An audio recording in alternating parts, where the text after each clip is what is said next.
पुण्याच्या चाकणमध्ये कार विक्रीसाठी आलेल्या व्यक्तीची बनावट नोटा देऊन फसवणूक करणाऱ्या टोळीला पोलिसांनी अटक केली आहे। आरोपींनी पैशांच्या बंडलमध्ये वर खाली खऱ्या आणि मधोमध बनावट नोटा ठेवून फसवणूक केल्याचं समोर आलंय।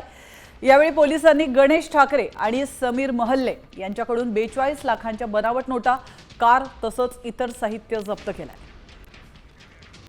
याविषयी अधिक माहिती देण्यासाठी आपले प्रतिनिधी रोहिदास गाडगे आपल्यासोबत जोडले गेलेले आहेत। रोहिदास, अतिशय धक्कादायक बातमी चाकणमधून समोर येते। 42 लाखांच्या बनावट नोटा सापडलेल्या आहेत, काय अधिक अपडेट्स? खरं तर चाकण पोलिसांची ही सर्वात मोठी कारवाई आहे। चाकण हे औद्योगिक हब म्हणून ओळखलं जातं। या ठिकाणी अगदी चित्रपटात दाखवल्याप्रमाणे हा व्यवहार ठरला होता।